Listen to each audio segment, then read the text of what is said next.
Oh yeah. Dr. Umar's fantasy football advice. Oh my God. I Is can't. I just listening to the last episode, yeah, you almost said Umar, and yeah, that's all I could think of is Dr. Umar Cooper Jr. Dr. Umar Cooper Jr. What's funny is I know exactly what you're talking about because in the moment I was like, nope, don't say Umar. Like I almost said, like I know exactly what you're talking about. It wasn't like I was when you sent me that. I was like, what do you mean? I almost said Dr. Umar or I almost said Umar Cooper. I knew exactly what you were talking about because in the moment I was like, fuck, don't say Umar. Oh, that's good Doc- stuff. Do not draft these five white devils. That's so good. We're I love doing we're, Doctor. we're doing DM bits.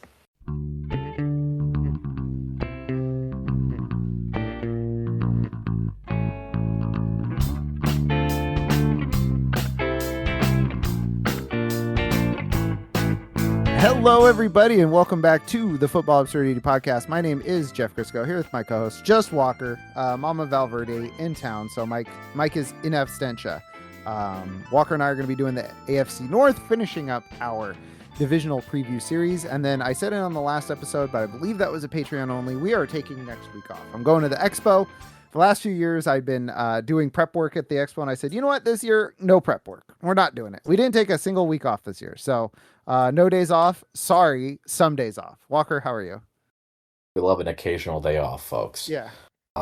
Yep, just enjoying my time thinking about fantasy football. We're close. It's getting there again, folks. It's almost time.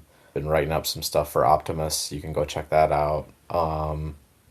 Yeah, just feels like uh feels like we're all gearing up for it again, and it's an exciting time of the year for us sickos. Yeah, my orb is almost fully pondered.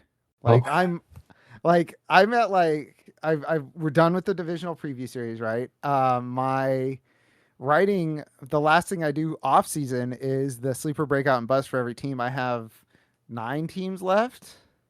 Nine teams left. So I'm almost three. Like I'm gonna probably write one tonight, and I'll be three-quarters of the way done. It's like, and then it's just full draft season. It's like the pondering is almost over. Like the navel is thoroughly gazed. We need to start actually doing things. So I did a couple DraftKings, and I've learned I'm terrible at fast drafts. I am awful. I can't do it. So I gotta to get my fix. I gotta join like 10 slow drafts, and then I'm good. Because if I do a fast draft, I panic. I'm fair enough. fuck. Come on, guy. I guess. Okay. That's how I am drafting. So It's not great. that's not great. But one thing, everybody go check out Crossing Routes podcast powered by FTN. Our old buddy Herms, Walker called him the goated. Was it the goated cis white boy? Yes, that's right. Yes, he had me on yesterday, or maybe day before yesterday. By the time you're hearing this, we talked just like high level, just like redraft philosophies. So, like I talked about, like decide what you want to pay for your onesie positions. You'll never guess what player I evangelized on the podcast. Chig? Yes. I was like, I'm not here to evangelize Chig, and Herm's like, let's go back, let's talk about Chig a little bit. I was like, you got it, brother. You should not have mentioned Chig to the Commanders fan. Oh, that's true. I didn't think about that. All right. So let's get into the he's a Steelers fan. Oh yeah, he is. He's just He's from just from he's from the yeah, DMV he's a area. Steelers fan. He's not a Commander. He's a Nationals fan. That's what it Yeah. is. He's like Evan, where he's in a different area, so he gets inundated with sports talk from that area. Like Evan is like on the pulse of the Seattle Seahawks because he lives in Western Washington. Nice. Yeah. So I am alrighty. also on the pulse of the Seattle Seahawks because I have a bunch of idiot mutuals on social media. There you go. Perfect. Speaking of idiots, let's talk about the Cleveland Browns. That's the only Woo! place we could start, Walker, with that transition. So I got the Cleveland Browns here. Good news. You probably don't have to worry about most of the Browns, but let's get into it. Script today for two teams, 3,000 words, which if I'm doing two teams, pretty normal. So Mhm. normal script hours. All right. The Cleveland Browns, Hello, Woo! everybody, and welcome. Let's just start Four the whole four thing over. words in. The Cleveland Browns jettisoned male model slash head coach Kevin Stefanski all the way down to What the hell, man? Stefanski. God, I'm leaving it all in. All right. Anyways, Kevin Stefanski isn't there anymore. Todd Monken is in from the Baltimore Ravens in what they're calling a reverse Cleveland Browns, which sounds like something you'd find on Urban Dictionary. And to be Mm-hmm. honest with you, this team already looks like what that Urban Dictionary entry probably is. A 1993 report from Sandia National Laboratories aimed to communicate a series of messages non-linguistically to any future visitors to a nuclear waste site. As an example of the wording, it included the phrase, quote, "This place is not a place of honor. No highly esteemed deed is commemorated here. Nothing valued is here." That is the 2026 Cleveland Browns quarterback room. Deshaun Watson, in the final year of his blockbuster contract, is ostensibly the QB1. The last time we saw Watson, however, he was ass. In his 6 games before karma hit him and popped his Achilles, he averaged 170 passing yards, zero point 0.8 passing touchdowns, and 0.3 rushing touchdowns per game. I'm sorry, zero point 0.3 picks rushing for 25 yards per game. This isn't a fluke either, as his entire time in Cleveland, he's averaged 177 passing yards on 6 yards per attempt, 1 touchdown, and 0.6 picks per game. He has a 3.4% touchdown rate, 2.2 interception rate, and has more popped Achilles than game-winning drives in his 3 years in Cleveland. He sucks. He's a bad man, and his legs are toast, which are the only things that were giving him any fantasy points, so you can ignore him. He's going up against Pro Bowl quarterback Shadur Sanders, who, while a spoiled brat, isn't a Watson-tiered bad guy. So I guess we're rooting for Sanders here. Unfortunately, he sucks ass too. From a fantasy perspective, he has 1 top 5 finish, 2 top 18 finishes, and 6 finishes at QB 20 or worse in his 8 career games. That is to say, he isn't a good fantasy quarterback either. His air yards on completion sat south of 5, which puts him below Jake Browning and paired with Tua Tagovailoa in that statistic. He's bad too. Fuck him. Both quarterbacks are going outside the top 30. Who cares? Dylan Gabriel also sucks. Taylor Green also probably sucks, but he's going to be a must-start fantasy quarterback if the Browns turn to him because he rocks and is essentially Terrell Pryor. Anything you want to add about the quarterbacks? They are garbo. No, this is the worst quarterback room in the league by like 3 miles. Yeah. Thank God Kyler Murray's in Minnesota. I mean, Or that would be the worst room. I think JJ McCarthy. Yeah, yeah. I mean, it'd be similar. Yeah, Very even close. I suppose. But yeah, with Kyler there, it makes it 3 miles better. Yeah. All right. So let's talk the wide receivers. There's 3 guys here: Casey Concepcion, Denzel Boston, and Jerry Jeudy. Mhm. They go pick 124 and 149, KCC and Boston. Jerry Jeudy, I'm not worried about because much like Yamal in the Messi photo shoot 20 years ago and Messi this past weekend, he's washed. Folks, that's a World Cup reference. Look it up. Kevin Concepcion is a slot receiver who drops a ton of footballs. He had a 9% drop rate in college, and as such is mostly a manufactured touch and short area yak guy in the NFL, and not somebody I'm particularly enthusiastic about succeeding in fantasy football despite his highlight plays. He has very little down-to-down consistency as evidenced by his drops, and the Browns have already had news reports come out that lead with the dreaded, "We're going to get him the ball in a myriad of ways." That means jet sweeps, baby. That always means carries. That having been said, he's a dynamic playmaker who can make life hell on opposing defenses when he gets the ball in his hands, which is what makes him such a good return man. The thing that makes him dangerous to have on your offense is the fact that he struggles to get separation and is even worse at contested catches. He could have a decent career ahead of him as a returner or a wide receiver 3 specialist. He could peak as a team's wide receiver 2, like the Browns, but he has zero chance of being a true wide receiver 1. His wiggliness will be his carrying trait in the NFL. He is very good at making tacklers miss in the open field. Unfortunately, he does a terrible job of stacking moves, so he'll miss a would-be tackler right into another guy's hands. He's also passive at the catch point, and I'm just not excited about him for fantasy football. Walker, I know you have a different look on Casey Concepcion, so I was going to turn to you on that one. Yeah, I mean, I do think you're harping on the drops a lot when drops are an extremely non-sticky stat and change wildly from year to year. You know what else isn't sticky? His hands. Fair enough. Um, Got him. I also don't think he's a bad separator. I think he gets open pretty well. I think he is not only shifty after the catch, but tough. I don't think he's going to short arm passes over the middle of the field. I think he's going to stand up and try to make plays for his team. Now, there are downsides. He is small. He is not going to do any contested catches because of that. Um, and yes, the he is because of his size and speed, or lack of size and speed. He's definitely going to be the designated gadget man for the offense, which will take away from his receiving opportunities to some degree. Um, he was drafted first before Boston and will likely get more targets because I don't think Cleveland's offense is going to be functional enough to throw the ball down the field. And therefore, the manufactured targets and easy stuff underneath is going to be what keeps the offense afloat. Harold Fannin is obviously the alpha in the passing game here, but I think Concepcion will likely lead the team in fantasy points. Unfortunately, that still leaves him outside my top 120 players.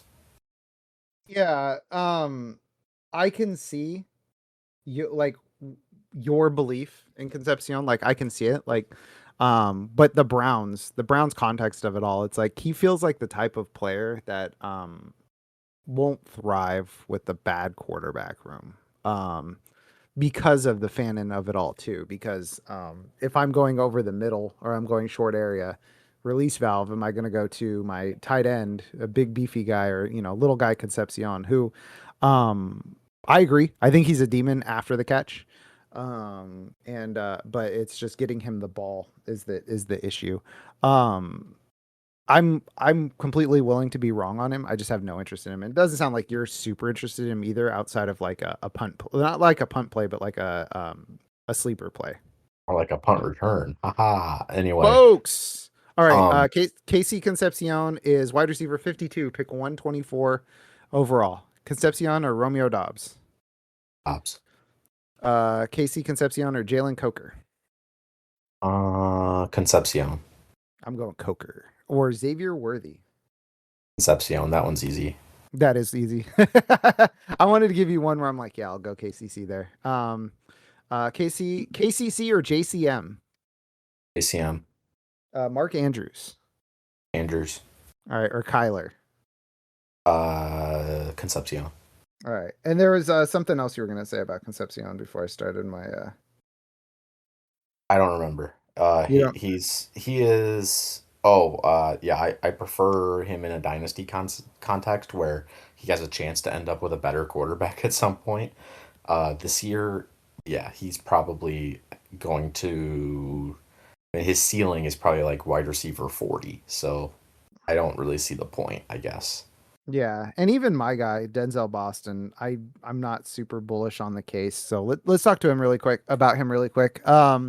He's big and fast. Blocks his ass off. Will likely be the run game coordinator's favorite wide receiver right away. He's a good deep threat, despite not being a speedster, because he's a good ball tracker. He has good hands and body control. I think he's a very fluid mover for his size, working well underneath. I think he's a decent route runner, but not a great one. His best strength is boxing out defenders and using his size to keep him away from the football, which keeps him winning downfield and in traffic. Um, at his worst, he's their number two wide receiver. That's if Casey Concepcion like balls out. And I feel like his profile has some upside if Harold Fanning gets hurt. That's kind of where I am with him, where it's like he could, because he's so good underneath, especially compared to Concepcion because of the size difference. I think that he could dominate targets in a I'm trying to think of the best comp for him, like Michael Pittman if he never went downfield sort of way when the Colts were bad. Um, Despite going in the top 40, I do concede the Browns took him second at wide receiver, and they already have a release valve in Harold Fannin, like I said. He's a double-digit round pick in 2026 draft leagues. He's the profile of a player who can produce right away, but the team context stinks. The quarterbacks aren't any good, and there are a ton of weapons around him. Um, I'm not the biggest KCC fan, I think there's a chance that Boston is ahead of him on the depth chart. That's early reports out of camp have him as that. But again, that's camp. I don't trust early camp reports. There's a lot stacked against Boston his rookie year, but I don't think talent's one of them. You're further down on Denzel Boston, and so is everybody else. He's wide receiver 60 as compared to wide receiver 52 for KCC. So Boston or Dr. Umar Cooper? I'm gonna go with Dr. Umar Cooper. All right. Boston or Jalen McMillan? McMillan. Boston or Jalen Naylor? Naylor. I hardly know her. Real. Boston or Algier? Okay, where is Algier? Algier. Hardly know her. Boston or Malik Willis? Willis. Boston or Big Jig? Big. All right. Not really much to talk about on the Browns. Quinshawn Judkins is the highest drafted player on the Browns. He's also a human piece of shit, and people are getting really excited about him for 2026 fantasy football. Personally, I don't get it. Judkins was a great talent coming out of college, but had a shortened offseason thanks to quote unquote off-field issues, a euphemism used to say that he beat a woman. He ended his rookie year when he destroyed his leg late in the season and is recovering from those injuries. He's expected to be a full go at camp, but even if he is a full go, I still don't see his RB23 ADP paying off for you this season. So his advanced stats leave you with literally nothing to get excited about. He was 33rd in explosive rating, 55th in yards per touch, 52nd in yards created per touch, and 66th in fantasy points per attempt, finishing as RB25 in fantasy points per game. This is while having the fifth most stuffed runs last season, so he has nowhere really to go. If you look at that profile, there isn't much to get excited about. And if you look at the team context, there's even less to get excited about. Judkins had 11 carries inside the 5 last season, which was 61.1% of the team's carries last year. So 3 out of every 5 carries inside the 5 went to Quinshawn Judkins, and that was 11 carries. So yikes. This was the same as Sean Tucker and Ramondre Stevenson, who were both in shared backfields and on the short side of the platoon from a touch perspective. Judkins had the 16th highest opportunity share last season and couldn't get any decent carries at the goal line because the team sucks. Ultimately, the ADP is projection and hope/cope about Judkins from the fantasy community that felt like they were right, just robbed last year when they drafted him high. So, Walker, what are your thoughts on Quinshawn Judkins? I think that he is largely a fine to good running back who is in a horrible situation for consistent production. And he's probably going about where he should because he has basically no competition for touches, but he's going to be brutally inefficient and he doesn't catch the ball that much. So, yeah, he's a low-end RB2 or high-end flex. And I think he is going to be boring, honestly. He's not going to... Clicking him where he's going is value neutral. There are other guys going around him that I would rather have. For example, Quinshawn Judkins or Travion Henderson? Judkins. Quinshawn Judkins or DeAndre Swift? Swift. Quinshawn Judkins or David Montgomery? Monty. Judkins or Lamar? Lamar. Judkins or Tyler Warren? Tyler Warren. Judkins or JMO? JMO. All right. There's nobody else worth worrying about on the depth chart. Jerome Ford is gone, so maybe Dylan Sampson gets more touches, but he doesn't matter. Right. There's not a world where he matters. Let's talk about Harold Fannin.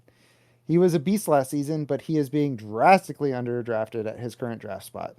This isn't to say that Fannin doesn't belong at tight end 6, as that's also where I have him. That is to say that he is a fantastic pick at tight end 6, and is going literally 1 pick before Kyle Pitts.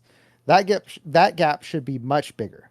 Last year, 23 tight ends ran at least 300 routes, and Fannin among those tight ends was 5th in air yard share, 1st in targets per route run, Fourth in yards per route run, first in yards after contact per reception, third in first read target share, behind two guys. Tell me if these guys are any good, Walker. Trey McBride and Brock Bowers. Hmm. I think they're pretty good. I think they're pretty good. Team contact stinks out loud, but the team contact stunk out loud last year, and he dominated. The Browns brought in some target competition this year, but when I look at tight ends, I decide, is this a guy that you chunk off targets for first? And I think that Fannin is one of those tight ends that they build the game around him before doling targets out to everyone else. So I don't fear the Boston and Concepcion additions. I'm diving back into the Fannin waters, and I don't even have to chop up his last 16 quarters to decide that I like him last season, unlike fantasy points. There's just Oh, not much to say about Fannin. He's a great pick. If I miss on Tucker Craft, I'll take Fannin or hashtag just draft Chig. woo. Harold Fannin or Tucker Craft. I will go with Fannin. All right, Harold Fannin or Kyle Pitts. And Or Sam Laporta. Fannin. Fannin or Ramondre. Fannin. Fannin or Herbert. Fannin. Fannin or QJ. Fannin. I mean, he's going way too late. Like He really is. I have him at player 52 overall. Yeah, that makes a lot of sense. Like that was the crux of what I was just talking about. I was like, yeah, he's tight end 6. That's where I have him, but like he's tight end 6 back to back with Kyle Pitts. I'll take Yeah, Harold Fannin over Pitts 100 times out of 100. like for example, I have Fannin tight end 4, but I have him one spot ahead of Tyler Warren and 3 spots ahead of Tucker Craft. Yeah, But after Tucker Craft at tight end 6, he is player 55 overall. My next tight end is Sam Laporta, and he's player 76. that's exactly the type of gap that should be existing behind that Fannin Craft Warren group. That's Yep. exactly how it should be. And somehow Fannin ended up on the other side of that gap, which is ridiculous value. Because the Browns suck. Yeah. Well, guess what? The But Browns sucked he's last year too. exactly. They were just as bad, if not worse, last year, and he was still the man. Yeah, he was. All right. So that is your 2026 Cleveland Browns. Not a whole hell of a lot to say. Do you want to go with your Stillers or your Bengals first? We're gonna go with the Bungles. Duh, Bungles. So we'll start off with Jose Burrow. He,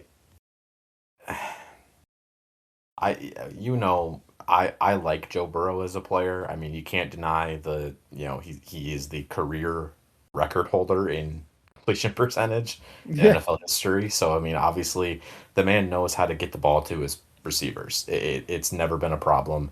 Sub 2 interception rate for his career, 5.6 touchdown. His career quarterback rating's over 100. I mean, he's good. He's very good at football. The problem is that he's had 6 seasons in the NFL, and in 3 of those seasons, he's missed at least 6 games. Lord. He's also, due to those injuries, he runs basically none anymore. And he's kind of just the same guy that he always is. The offense the Bengals run with Zach Taylor and Joe Burrow and the receivers they have doesn't change. It's always the same thing. And while that is productive, it leads to a lot of empty calories. And the Bengals, since their Super Bowl run, have done nothing. In the season since then, they have been essentially 500. I don't think they've made the playoffs even once. Uh, this is not a team that is going up. I don't feel. I mean, I feel like this is a stagnant roster, and Burrow has an uphill climb to continue to put up, 35 touchdowns, 43 touchdowns, like he has in his previous 2 healthy seasons. Like he's got 2 guys to throw the ball to, and they're really good. But one of those guys in T. Higgins, who we'll talk about later, is also hurt almost every season. Yeah. So I don't know. I like Burrow. I think he is a perfectly good player, and I don't think drafting him at QB4 is necessarily wrong. But and he's going pick 59 overall. I have him pick 62, so it's not like I'm way off. But I would rather take Jaden Daniels a little later. I would rather take Dak Prescott a lot later. Mm-hmm. Um, and I feel that Burrow's ceiling is not quite as high as people think it is. People are drafting him as if he could be QB1 overall. He does not run enough to be QB1 overall. No, let's be clear. Unless Josh Allen and Lamar Jackson get hurt, QB1 is not in his range of outcomes. Arguably, Right. even if Jaden Daniels has to get hurt too, just because he doesn't run. It's not what he does. He's a better quarterback than Jaden Daniels, but what he does is not conducive to fantasy points. Like rushing is far more beneficial to your fantasy team. So I'm with you on Burrow. Like, and we talked about this last offseason too with the Bengals. We're like, okay, cool. You guys are going to have a dominant offense, but you're going to be stuck in neutral because you have no defense. No defense at all whatsoever. And they traded for Sexy Dexy, Yeah. but they But then they traded the lost. number 10 pick for him. Right. And they don't have Trey Hendrickson anymore. Yeah. So they traded the number 10 pick and essentially made a lateral move. Well, Yep. no, Dexy's a little bit better than Hendrickson because Hendrickson's getting up there. But Fair. the value received out of the number 10 pick is not commensurate to what if they had just stuck and picked, because they could have just gone out and gotten somebody with the money that they paid Dexter Lawrence to. So it's just, I don't know. This is what happens when a cheap team. We were talking at length about the Kings before the podcast. That's the Browns. They're a cheap team. Bengals. I mean, sorry, the Bengals. They're a cheap team. That's what it comes Yes. down to. They don't want to pay for things. That's the only reason Zach Taylor still has a job, is because they don't want to pay two head coaches at the same time. Correct. So they're a very fragile offense. They're a very fragile team construction because they built the team around three exceptionally talented players, two of which are hurt all the time. And I Right. love Joe Burrow too. I think he's the right kind of weirdo. Like, he's a very cool weirdo. He's a very cool quarterback. But this is a fragile team construction. Right. That's the thing. It feels like a house of cards to me, and Yeah. I'm not gonna advocate taking a guy at QB4 who is the head of the house of cards. Yeah, and I'm taking Joe Burrow in like DraftKings, the ones Mhm. that I'm doing, because if you're not first, you're last, basically. So Right. it's And in like, those situations, it's like, yeah, I'll take a shot on Joe Burrow throwing for 5,000 yards. yeah, exactly. And it's almost always Joe Burrow, T Higgins. It's like, because if one of those guys goes down, the other one's not going to return their value. Right. So Right. I'm gonna But yeah. in the event they both play like 15 or 16 games, like, yeah, they're gonna finish pretty high. So Yeah, then I'm cooking. So, yeah, it's just, yeah, I'm with you in lockstep on there. By the way, did you see the Joe Burrow, the guy asking for his autograph? no. It was a pretty good video. So it's some streamer. He's wearing a Joe Burrow jersey, and he goes up to Joe Burrow. And he's like, "Hey, if I show you a shirt that makes you smile," and it's a POV, so I didn't see what the shirt was. He says, "If I show you my shirt and it makes you smile, can I get an autograph?" And Joe Burrow goes, "Absolutely." So he shows him his shirt, and Joe Burrow just tanks it, like he does not smile at all, and he just goes, "That didn't make me smile." And he's like, "Can I still get an autograph?" He's like, "Yeah, man, of course." But he was just like, it's just like the right kind of weirdo. Like, he just is like, "That didn't make me smile at all." That is pretty funny. Yeah. So, all right, Joe Burrow. Yeah, Yeah, we'll he's go. Yeah, we'll do some this or that's here. okay. Joe Burrow or Drake May. Drake May. Okay. They are going 2 picks apart. Okay. So Joe Burrow or Jaden Daniels. I'm going Burrow. Okay. I would go Daniels, but it's very close. Joe Burrow or Jalen Hurts. Joe Burrow. I agree on that one. Let's And go then back to that Jaden Daniels thing really quick. I just want to say why I'm going Jaden Daniels over Joe Burrow. It's because they have the same fragility to me, and and because remember, I'll never forget. I don't remember who said it, but I'll never forget somebody comped. It was probably Ian Hartitz comped Jaden Daniels to Johnny Knoxville. Like, because whenever he gets hit, he goes flying. Dude it's doesn't all know how over to the get hit. place. Yeah. Yeah. So that's why I'm going Burrow over Jaden Daniels, because I think similar injury risk, and Joe Burrow has a longer track record. So that's why I'm going Burrow over Daniels. Fair enough. I'm going Daniels because running. That's Ooh. fair. That's fair, dog. Let's go. Let's say Joe Burrow or Tyler Warren. Bro.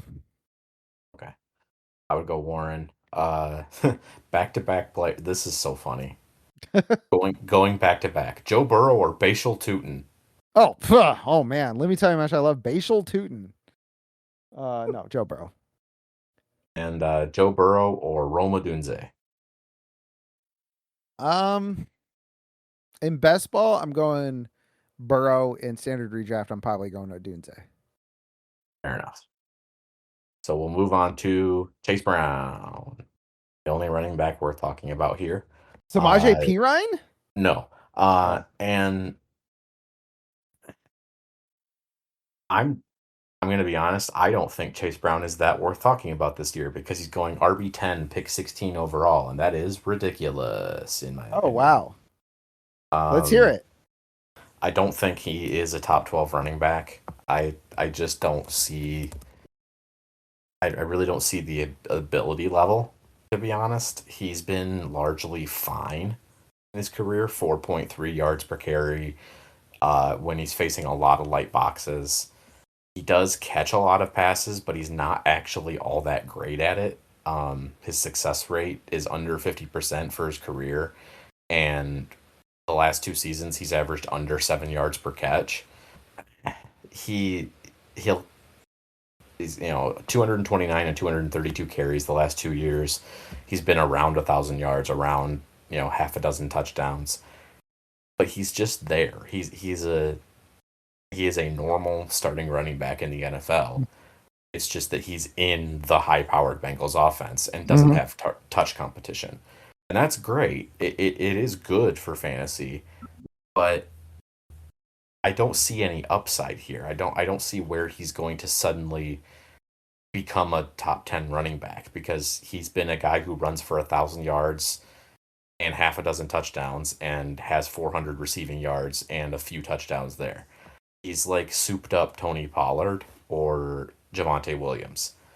And I just feel like you can get somebody who's going to give you pretty much the entirety of Chase Brown's production with similar upside around 2 rounds later. I mean, Jeremiah Love is going after him. Derrick Henry is going after him. Josh Jacobs, bad guy, but he's going after him. Aaron Williams, like I don't see why Brown is so far ahead of all those guys. At least half a round ahead of all of them, and at least a full round ahead of a lot of them. It doesn't add up to me. I don't see where is he going to get these yards? He's already been the last 2 years the only guy in the backfield, and he's put up high level RB2 numbers. This is what he is, and I can understand that you like the role. But the player is what he is, and I can't countenance just suddenly deciding that he's a top 10 guy just because, well, Derrick Henry's older now. Yeah, but he's still Derrick Henry. You've talked me into moving him down to 12. I've made the move. Fair enough. Unfortunate side effect. As I say, you will be aghast at where I have him. You won't be that surprised, probably. Unfortunate side effect, by the way. DeAndre that? Swift up to RB11. Ugh. It's a bit much, dude. Nope. Yeah, he's my bad value of the week. Going RB10 in the second round. I have him RB16 in the fourth. I will have zero Chase Brown. I will also have zero Chase Brown. Here, let me so I'm gonna bring up two things about your Chase Brown evaluation. And I'm not pushing back on Chase Brown. You hit Chase Brown on the head. My question is, number one, you said you would rather have Kyren Williams. Why? They're the same profile. They're a similar profile. Kyren Williams will have more opportunities to run for touchdowns. Will he though? And I think that he has been a more consistent player in his career. I think he's better at football. My will he though, my pushback on that is Devontae Adams had 27 end zone targets last year. The league leader in carries inside the 5 was Derrick Henry with 27, and Jonathan Taylor was second with 23. So basically, Kyron Williams is contending with what's essentially the number one goal line back on his team. So that's why True, I but don't think that but Kyron he has still the had 10 opportunity share. he still had 10 touchdowns last year though. Sure. And everything broke right for the Rams last year. We're I not mean, anticipating everything breaking right for the Rams again this year, or else Matthew Stafford would be much higher. sure. And then in 2024 he had 14 touchdowns, and in 2023 he had 12 touchdowns. And his rushing Yeah. success rate has been higher than Brown's every year. I'm just asking why you were so locked in on Williams over Brown, and I see them very similarly. I see them very similarly is all. And I was curious what had you. It's goal line opportunity, and he's a better running back. Right, like Um, he won't catch as many passes, but he runs the ball more and more effectively in a mhm. slightly more streamlined offense. So I it's not a big difference. I will say I think I have them 2 spots apart, but I would take Williams instead. I too am not falling for the Blake Corum industrial complex. No, no, Blake Corum is a good backup. Yeah, hold on. I'm trying to see how many goal line carries inside the 5 Kyron had last year. Let's see here. Fantasy Points Today Suite will give you the percent of team carries inside the 5 without doing any filtering, but you literally have to go in and say situation, yards to goal, inside 5. Okay. Let's see how many Kyron had last year. Because I think pre Devonte Adams, after Devonte Adams, I think it matters. Kyron had 18 attempts inside the 5 last year, which was Walker. I retract my statement. He was 6th in the league and carries inside the 5. All right, I retract my statement, Walker. Statement There we go. retracted. Chase Brown 12, Right. which was behind Blake Corum. I mean, this is what people don't get is that like there is no upside case for Chase Brown. You are taking him at his ceiling. Yeah, and that what I was gonna say is you like Chase Brown. You like Chase Brown's situation. You know what you can do 2-3 rounds later? Little man by the name of David Montgomery. I was thinking that as well, is that you can get 85 to 90% of Chase Brown's production in like the 6th round. Yeah, it's the same profile on a worse, like we'll be clear, a worse offense, but Oh yeah, it's the same profile. It's the same right. usage profile. So, So yeah, Chase Brown RB10, pick 16 overall. Chase Brown or Omarion Hampton. Chase Brown, I agree actually. Uh, Chase Brown or Ken Walker. Chase Brown, I would go Walker. Chase Brown or Derrick Henry. Derrick Henry, Yes. And Chase Brown or Jeremiah Love. Love. Agreed. Yeah. By the Let's see. way, I Okay. you saw the zillion question mark post I made of Omarion Hampton over Saquon Barkley by ADP. Yeah, that doesn't make any sense. It's And fixed. Don't worry. I was Don't gonna say worry. It's fixed. he's 1 pick below him again. Yeah, it's fixed, everybody. Crisis averted. But yeah, let's see. Chase Brown or Josh Allen. See, this puts me at a bad spot because I'm drafting neither. I would say probably Josh Allen. I would agree. Chase Brown or your number 1 tight end. Give me McBreezy. Brizzy.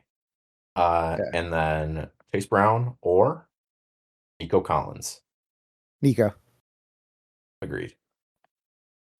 All right. So as we said, Samaje Perine in his 3rd go around with the Bengals. No. So moving on to the receivers, we've got Jamar Chase. There's not a whole lot to say. He has set records in his NFL career. If he's healthy, he will be one of the top 4 receivers in fantasy. Him and Joe Burrow have a fantastic connection, almost, mind meld type stuff. He's great going down the field. He's great in contested catches. He gets open constantly. He's really good after the catch. There's no weakness in his game. So I really think the top 3 guys are pretty clearly Chase is going number 1, then Nakua, then Smith and Jigba. I have them in a different order, but those are the top 3 guys. Yeah, I have Chase. I think I have Chase second of those 3. Mhm. I think I have Puka, Chase JSN just because I'm making a little regression for JSN, a little bit more Rashid Shaheed as they get him more involved. But it's unlike T. Higgins, who we'll talk about in a second. I think that Jamar Chase is locked and loaded because in the event of a Joe Burrow injury, Joe Flacco is there again. And Joe Flacco last year was like, I know where my bread is buttered, dog. He literally said, my job is to throw it to one when I'm on the Right. field. Yeah, exactly. And he's So correct. he's insulated against a Joe Burrow injury in a way that T. Higgins isn't, I think. So I Would think you like that to? Oh, go ahead. I was gonna say I think that whoever you prefer between Puka JSN and Jamar Chase, there is no wrong answer. They are all correct answers. Would you like to guess how many targets Jamar Chase has over the last 2 seasons?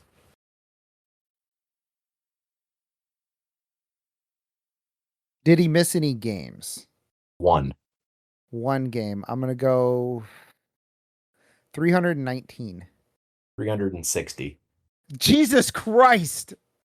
175 in 2024 and 185 last season. Oh my God. He has 252 receptions over the last 2 years. Ah, Jesus Christ. The man is unstoppable. Yeah, he's an absolute monster. He's only missed more than 4 games one time in 5 years. He's got a good quarterback. I mean, dude is unassailable. I simply have him as wide receiver 3 because I'm not sure about the Bengals situation as much as other Mhm. teams, and I think that Seattle and LA are much better set up to have continuous success. But Jamar Chase is super stable at the top of your drafts. If you get him in the first round, you will get a stud player. Yeah. Like I said, there's no wrong answer of the three. And you know what? I was gonna assail him, but I will not.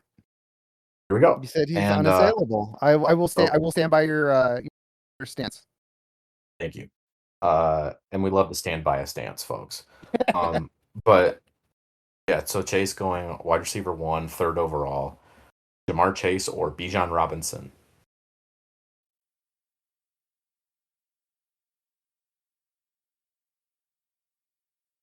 You say something? Rob, I was thinking. I was making thinking Okay. noises. I'm gonna go Bijan Okay. Chase or Nakua? Nakua Chase or St. Brown? Chase. Chase or Christian McCaffrey?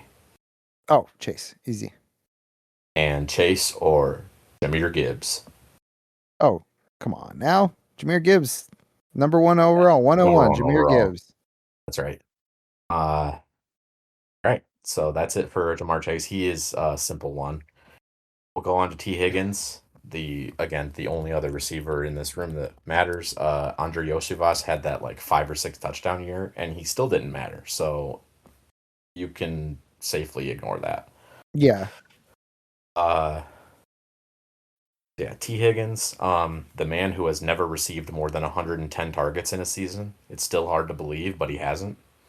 boo. Um, he a lot of that is because he usually doesn't play a full season. He's never played let's see. Well, he's played a full season twice before the 17 game season started, but he's never played a full season in the 17 game era.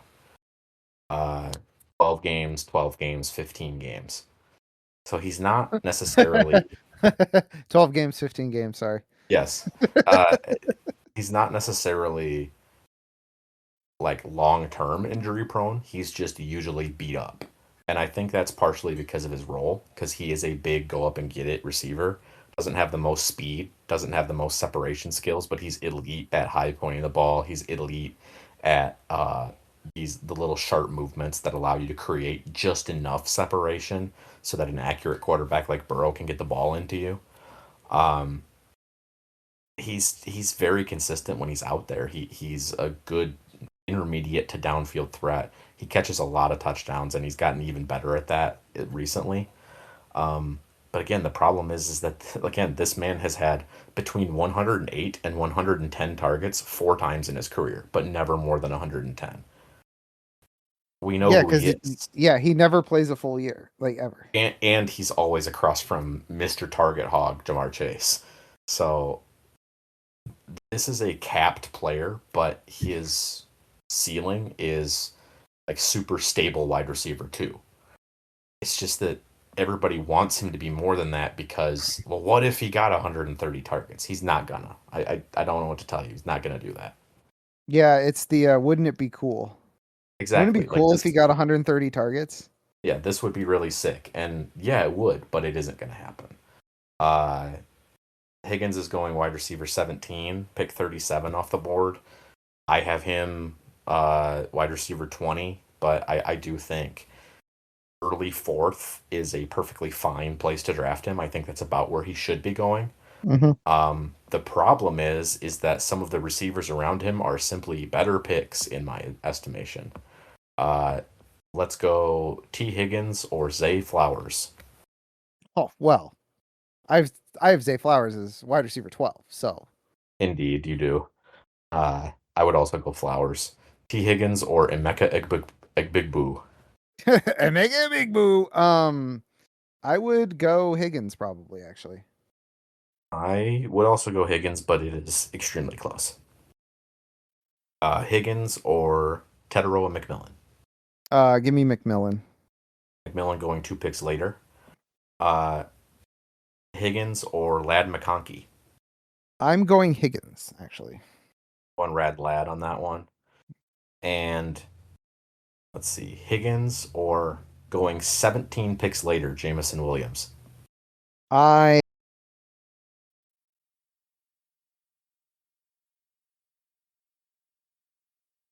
have Yeah, I especially at cost, but honestly, straight up, I would take JMO also. Um, and then Higgins or Colston Loveland. mm, Higgins. I'd go Loveland. Higgins or Lamar. Lamar. Okay. I I think I'd go Higgins. And Higgins or the closest running back to him is Travis Etienne. Oh, Higgins. Let's see. I would go Higgins as well, but I think it's close. Let me ask And you one. uh-huh. Higgins or Malik Neighbors? Higgins. Okay, just curious. I'm basically completely out on Neighbors. Yeah, me too. He's just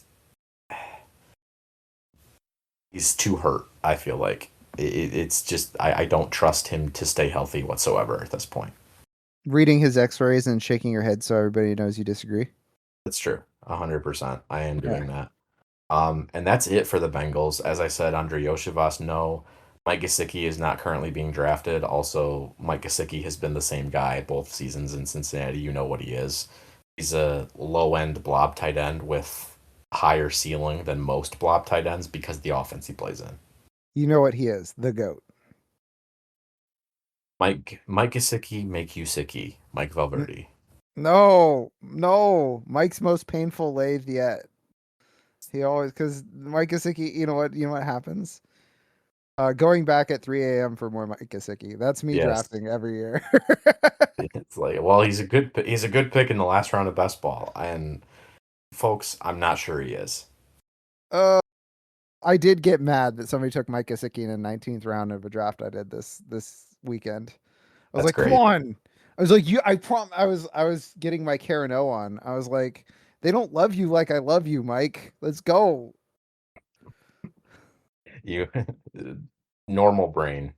I was mad about this guy taking my guy in the 19th round of a fantasy draft. Mike, Maps Gesicki. Anybody? Huh? Huh? I don't know about that Yes. one. You don't know about that Or one? what if he wore 0?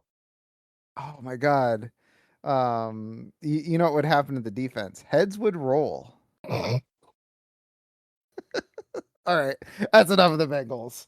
All right, now it's my turn again. Let's talk about the Ravens. They kicked John Harbaugh to the curb and replaced him with Ben Johnson acolyte Declan Doyle. Declan Doyle's 30. He's your age. He's also the son of the racist strength coach from Iowa.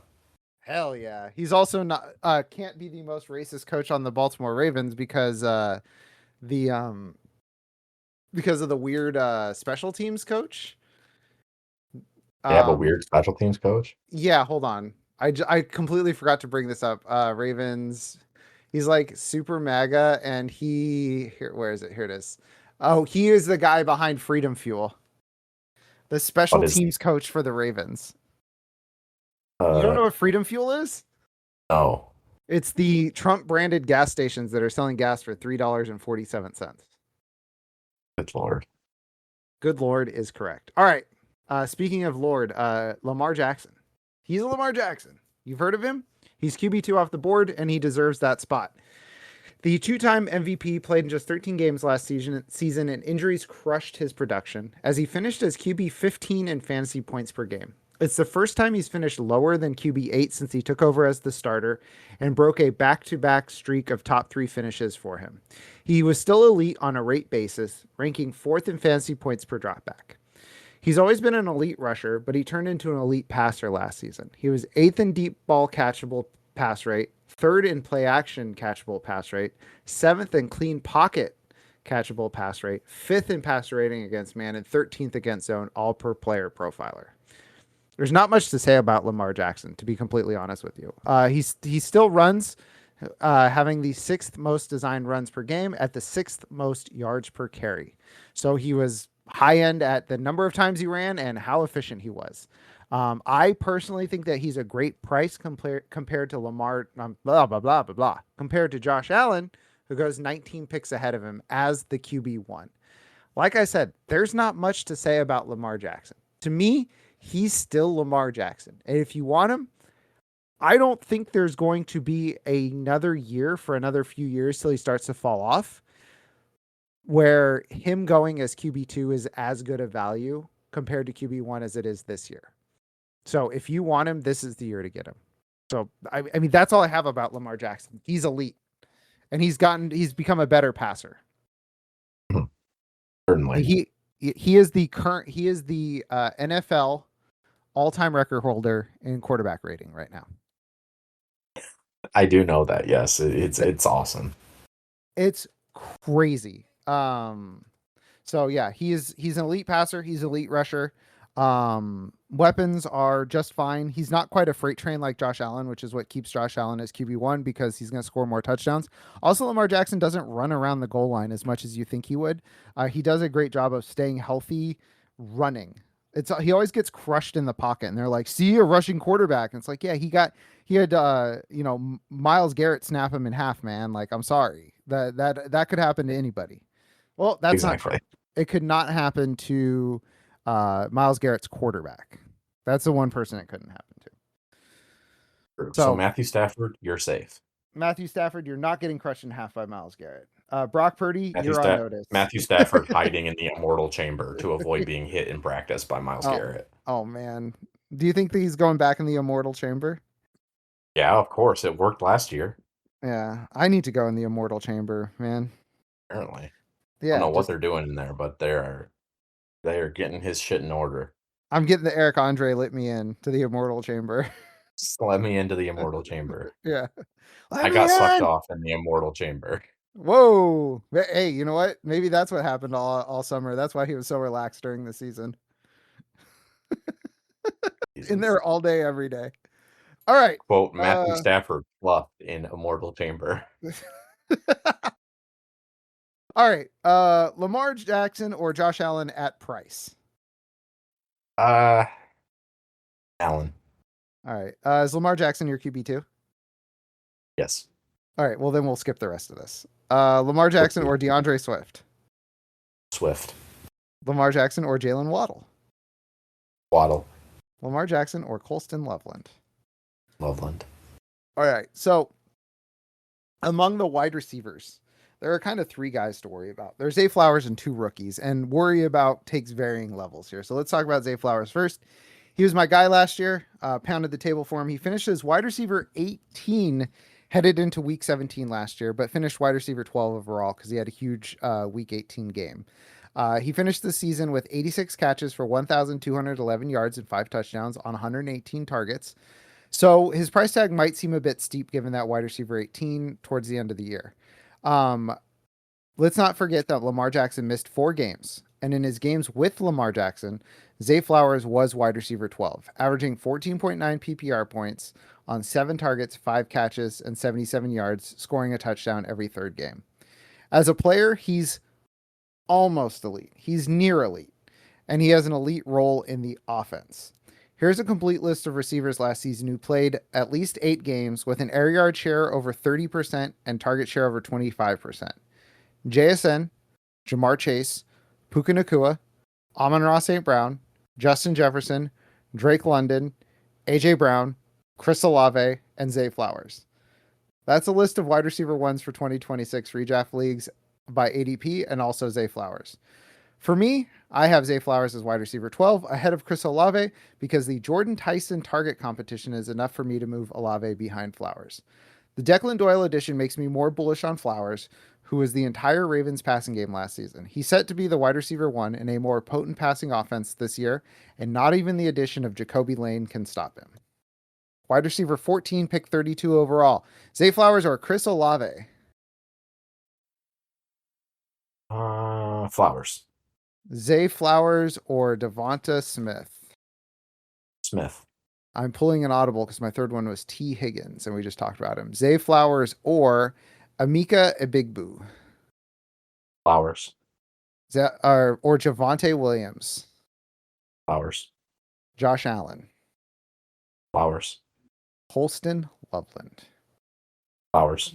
All right. Walker in on Flowers. All right. Indeed.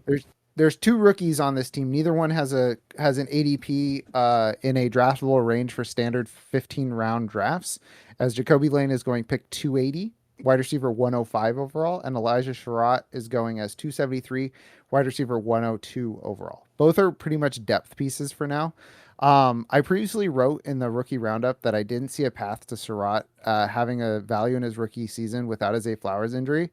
And I've softened that stance after looking further into Declan Doyle, and because he promises to run a pass-heavier scheme, creating more room for receiving options to thrive. That having been said, I don't care about either of these guys for fantasy football. Just a quick profile rundown. Elijah Sherratt is a solid guy, and Jacoby Lane is a big play guy.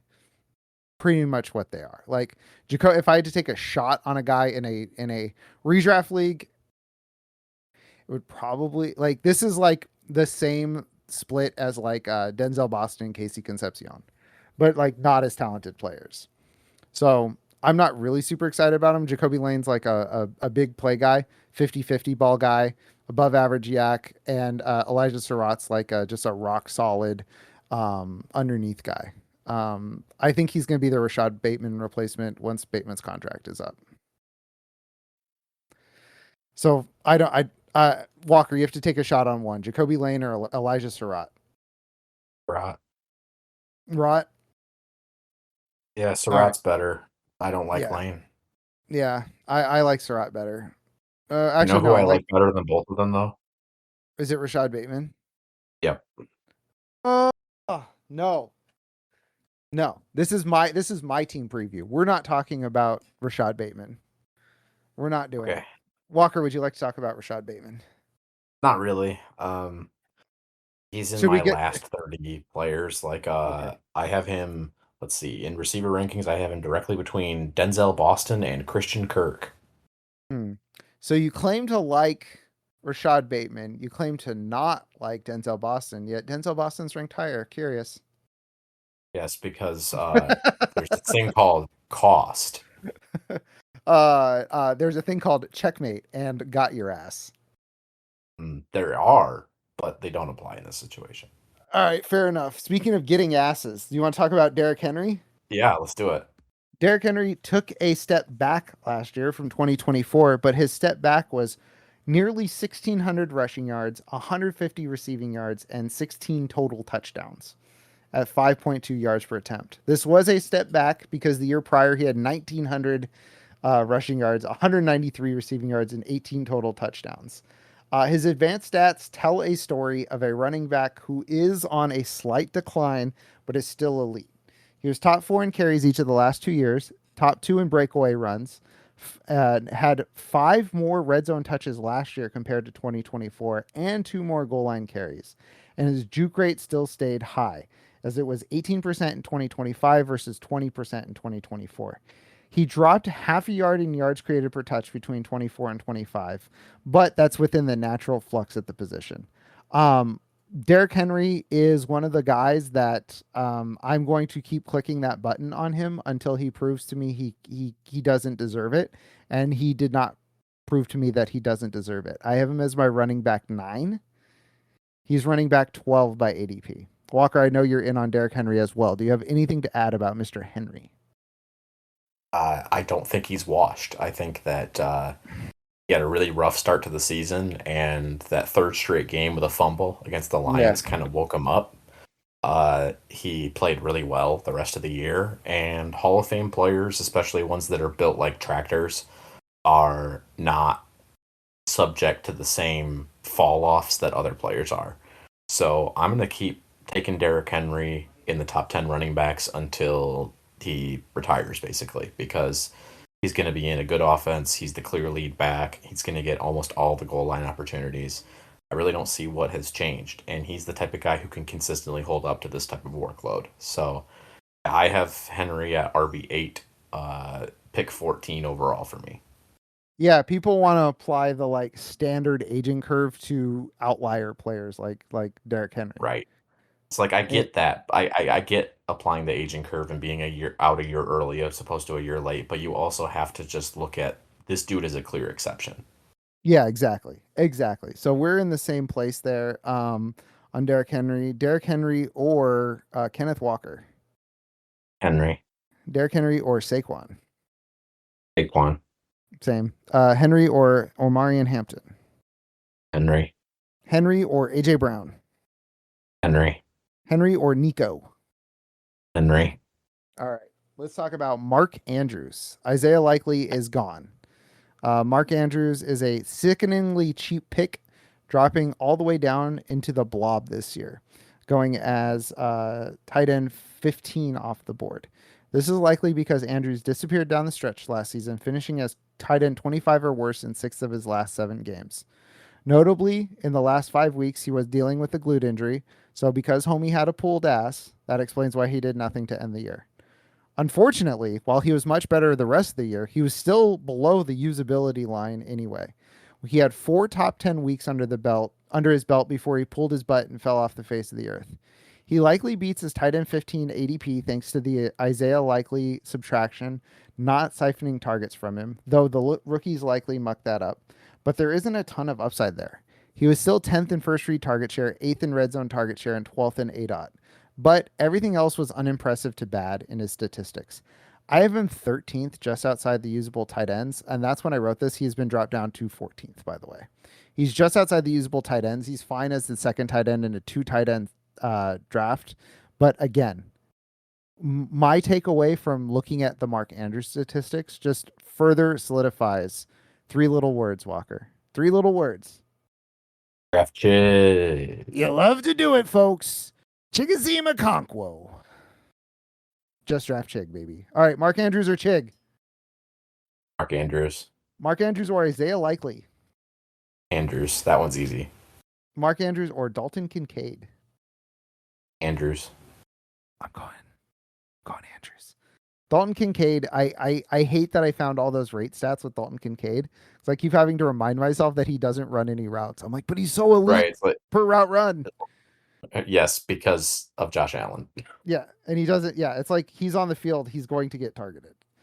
Josh Andrews. Walker, how do you feel about Josh Andrews this year? Never heard of that guy. Okay, he's bad. Mark Andrews or JCM? Mark Andrews. Mark Andrews or Kyler Murray? Andrews. Mark Andrews or Juan Daddy Robinson?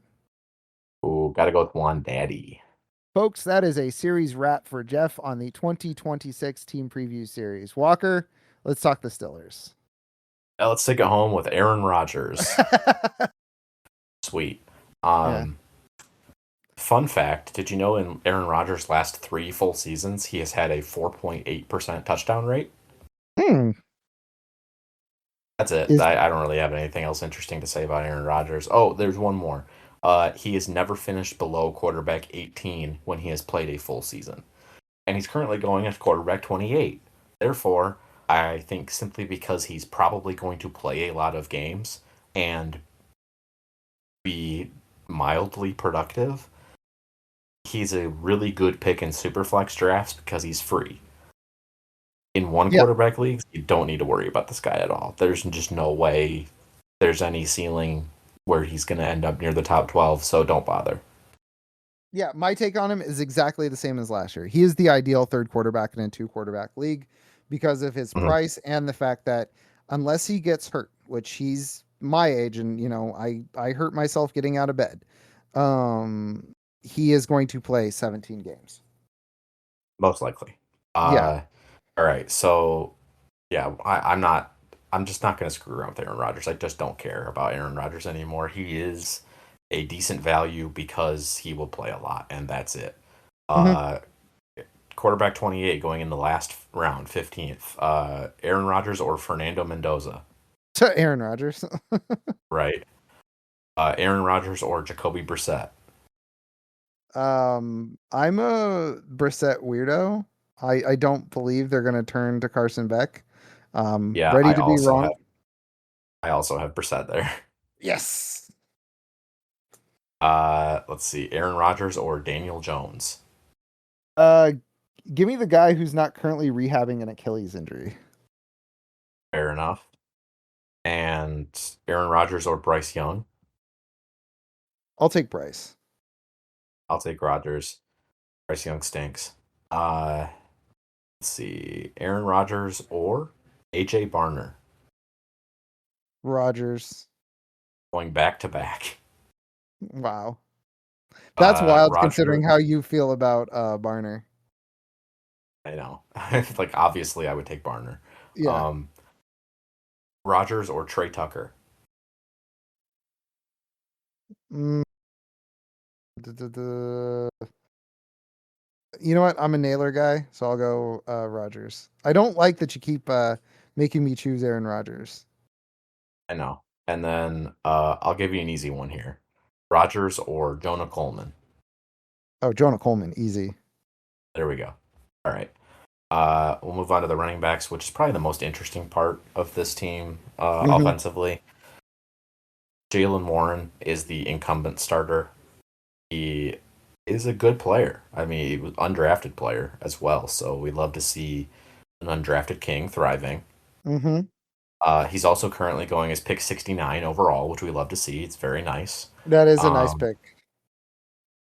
Running back 27, which I think is a little low. I feel he is a fringe top 24 guy. Um, but he is going in the sixth round, which is, I would say, about right. Uh, Warren has been reasonably consistent across his career.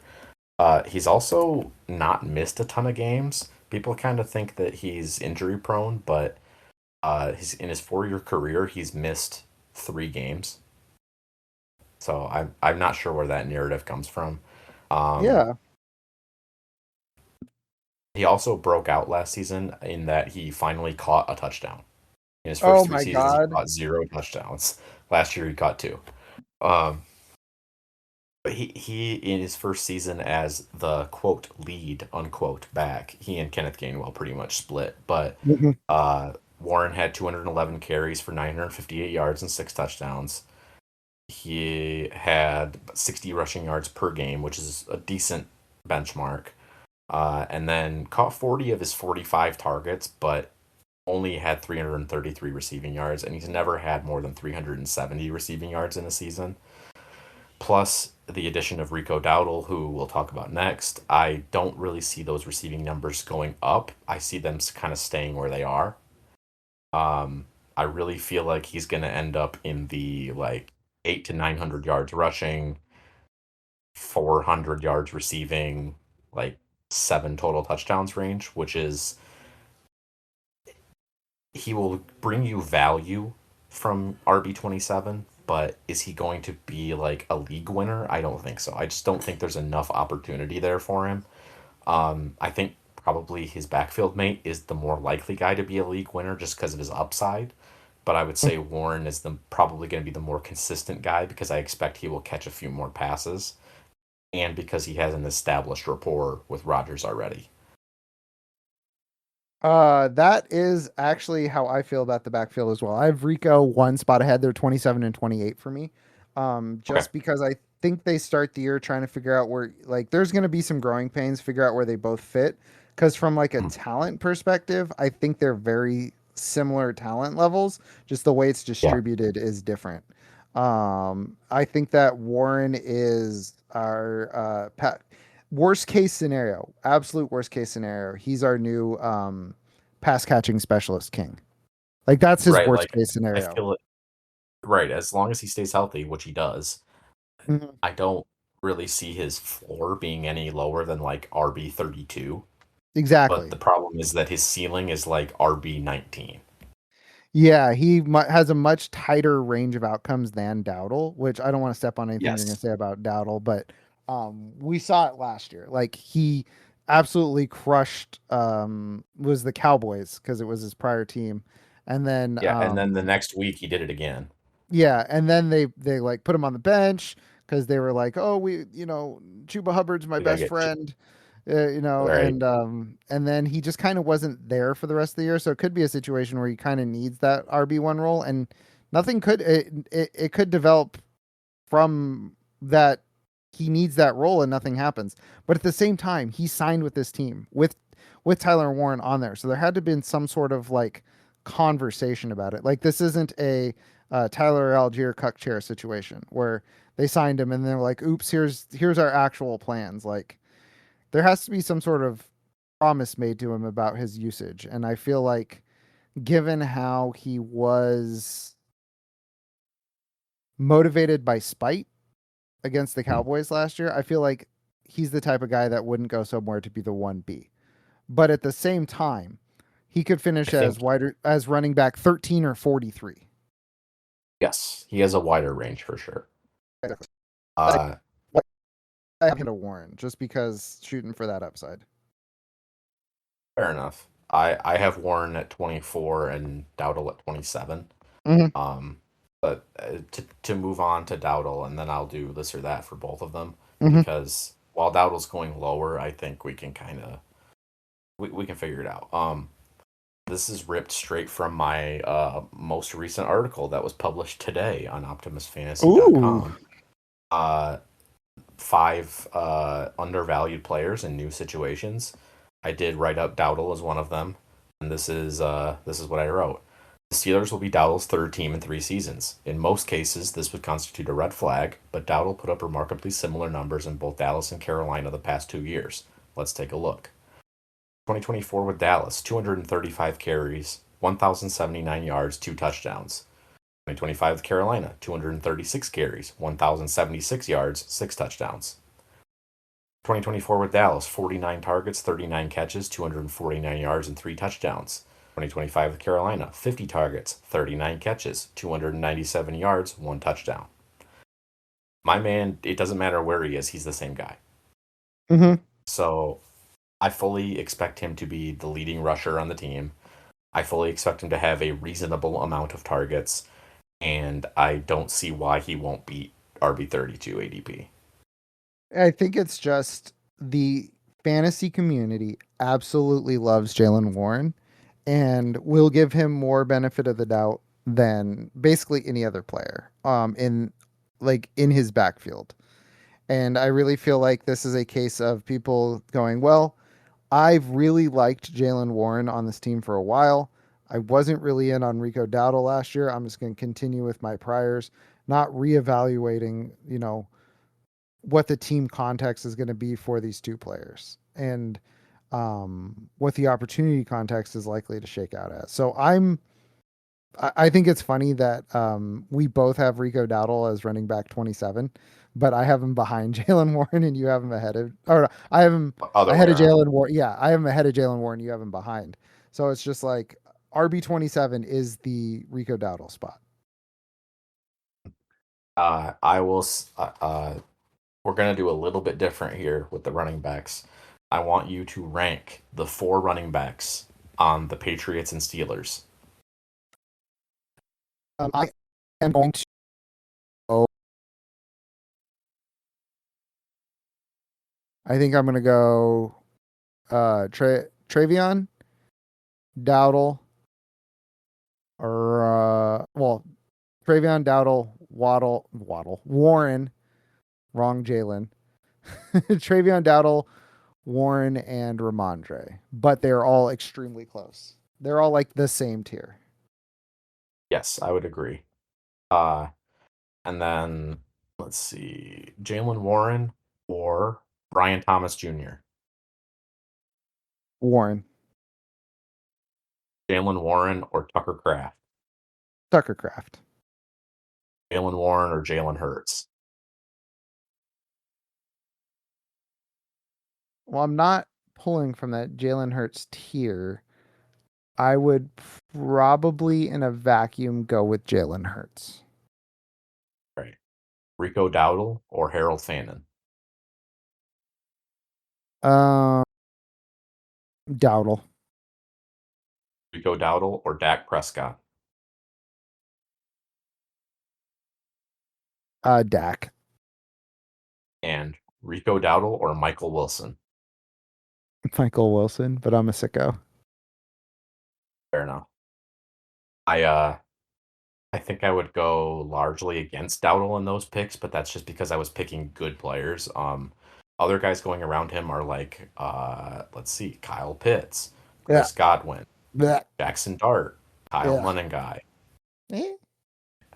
Yeah, I mean, and I would take Dowdle over all those guys. So Yeah. it Like depends Kyle on your Monenguy's needs. upside is Rico Dowdle. Exactly. Yeah. Kyle Monengai could be anything. He could even be a guy who gets 1,000 yards and 50 catch or and 50 targets. Yeah, and that's with like a extended DeAndre Swift injury. Exactly. Yeah. So that's the running backs. I would say Warren is a dead zone running back who will return slightly above dead zone running back uh, numbers, and Dowdle is a dead zone running back who will either return dead zone running back numbers or way better than that. Hmm. And so I think they're both worth a click depending on your team construction. But I Yeah, think Dowdle is the better value. if you invited risk, I'm gonna go Warren. If you went rock solid, I'm gonna go Dowdle. Yep, I agree. Like I And have then a build final, right now that I'm going through in DraftKings that it's a hero RB, and I have Derrick Henry, and then I have Dowdle, Gainwell, and Rashad White. I don't like Rashad White so much, but the other two I love grabbing. So here's the thing with Rashad White. It's full PPR, and also I've been taking a sickening amount of JCM, and I need to diversify Fair. just in case I'm wrong. Real. I all right. So I'm with it now. yeah, so that's the thought behind the Rashad White of it all. And also he's my RB4, so it's like if he's bad, I can just hack DraftKings and cut him. Right, exactly. Yeah. All right, this is the so what's coming up right now. This is the part of the team that I cannot figure out. So I'm gonna be stealing a lot of thoughts from you and making them my own about the wide receivers in Pittsburgh because I'm not sure what to do with them. All right, I'm gonna get the two easy ones, in my opinion, out of the way. The easiest one is Jeremy Bernard because he's not getting drafted and he's a rookie in an Aaron Rodgers offense. No, I like Jeremy Bernard as a player. No, do not draft him. But what Moving about in on, best ball? What about in best ball? I would still probably rather take somebody else.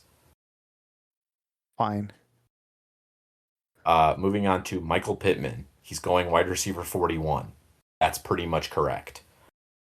He doesn't really have the ceiling in this offense to finish far inside the top 36, but he's too good of a player to be going outside of the top 45. So I think back into the top 100 picks overall in the wide receiver 40 range, entirely fair for a guy who had a drop off last season, but a lot of it was injury related. He's never been fast, but he does get open quickly, which is something that Rodgers likes. I think he will get a fair amount of underneath targets, but I don't see a super productive season coming from him. I feel like you're going to get something like 75 catches for 800 yards and 3 touchdowns. So wide receiver 40, basically. Yeah. Yep, and that's where he's going. So I think he is an okay pick. I would rather take somebody with more upside in that range. For example, Makai Lemon, Michael Wilson, and Quentin Johnston are the three closest. Oh, and Ricky Pearsall are the four closest wide receivers to him. I would take all of those guys over him. Same, like Except, easy, well, not actually, even no, a second thought. I would probably take Pittman over Johnston just because of the volatility. But if you were looking for upside, then I would take Johnston. Um, So the hardest one to figure out is probably DK Metcalf, I would say. Mm-hmm. Um, I was pretty shocked by this ADP. Wide receiver 33 right now. Pick 71 overall. Not to say I'm a huge DK fan because I'm not. I don't think he is anything close to an elite receiver, but he is a very athletic big body who makes plays that other people just can't make. Um, and his stats last season weren't all that far off from his career averages. His catch rate was right around normal. His success rate was above his career average. His yards per catch was exactly on point with his career average. He just didn't quite get as many targets. And part of that was a suspension midseason. Part of that was it was his first year with Rodgers. He's had a whole year with Rodgers now. Um, he's not the type of guy who has the a body that's going to break down. He's the most games he's ever missed in a season is 2. And he's caught at least 5 touchdowns and had at least 850 receiving yards in every season of his career. This is too consistent of a player in my opinion to be going near the dregs of the top 36 receivers. While the Steelers offense isn't going to be particularly good this season, I do expect Metcalf to still be the leading target in the passing game, and therefore I think his back end of the 6th round wide receiver 33 price is too low. Now, do I think he's a smash play? No. I think there are other guys in this region that I would still probably prefer, but I think he's one of the better clicks you can make at receiver if you're picking receivers in the 6th or 7th round. I would take Metcalf over Jordan Tyson, who's going near him. I would take him over Cortland Sutton, who's going near him. I would take him over Marvin Harrison Jr., who's going ahead of him. I would take him over Carnell Tate and Christian Watson, who are both going ahead of him. I just, the guys who are in that range are mostly unproven, except for Metcalf. So if you're looking for, say, you're a wide receiver heavy drafter, and you're in the 7th round, you're like, man, I really got to get my wide receiver 4 so I feel super comfortable. Just take DK Metcalf because he is almost assuredly going to produce something. Whereas a lot of these other guys, Marvin Harrison, BTJ Killer, Jordan Tyson, you don't know if any of these guys are going to produce this year. They could be complete duds. Metcalf is almost assuredly going to give you something. And in the middle of your draft, I think that's valuable. So I'm pretty much on market with DK Metcalf. Like I agree with some of those guys that you said where I'm like, yeah, I'm not interested in like Marvin Harrison. I'm not interested in Carnell Tate. I have Carnell Tate ranked higher just because if he hits, he's going to hit a lot harder. Because my concern with DK Metcalf is Aaron Rodgers' time to throw. Aaron Rodgers' primary concern is getting the ball out as quickly as humanly possible. Because we all talk about like Tua's time to throw, Tua's time to throw, Tua's time to throw, and Tua's time to throw was higher than Aaron Rodgers because Aaron Rodgers' primary concern is not getting hit. So And not throwing picks. yeah, and I'm worried that the traditional DK Metcalf profile is downfield guy, right? So that's my concern with DK Metcalf, and I'm curious why those two things they don't seem to bother you as much as they bother me. And like maybe I'm wrong. Maybe you're like Jeff. You need to calm down. Go take an anti-anxiety pill. See what's going on here, bud. But I'm like that's why I'm I don't want to say out. Like I said, I'm on market with DK Metcalf. But you seem to think that the market is wrong. So I'm just curious how what your thoughts are on the Aaron Rodgers time to throw versus the DK I mean, Metcalf skill set. Well, that's certainly a concern, but Metcalf had the lowest targets of his career and the lowest yardage of his career last season. Also, the second lowest touchdown count of his career and second lowest catch total of his career. He was still wide receiver 26 in both PPR and half PPR at 59 catches for 850 yards and six touchdowns. Okay, so what I'm So, hearing is my concerns have already come to fruition and they're already baked into the price. right, I think people are kind of double counting here. They're like, well, I'm tired of DK Metcalf, and he wasn't very good last year, so he's just going to fall off a cliff. I don't think the addition of Michael Pittman really affects him. I think his role is going to stay the same. The offense is just going to get more efficient in the middle of the field because Rodgers isn't throwing to Darnell Washington and Roman Wilson over the middle anymore. He's throwing to a real NFL player. Not that Darnell Washington's not a real NFL player, but he runs like super slow because he's 300 pounds. Because Um, he's a small offensive lineman, let's be clear. right, because he's a half tackle. Yeah, Um, a hackle. that's how we do it.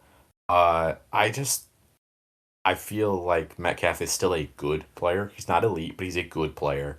He Hmm. has been largely pretty consistent during his career, and I don't see him tanking much lower than 59 for 850 and 6, which like I said was a top 30 receiver last year in all formats. So it just seems like too low of an ADP. I have him let's see.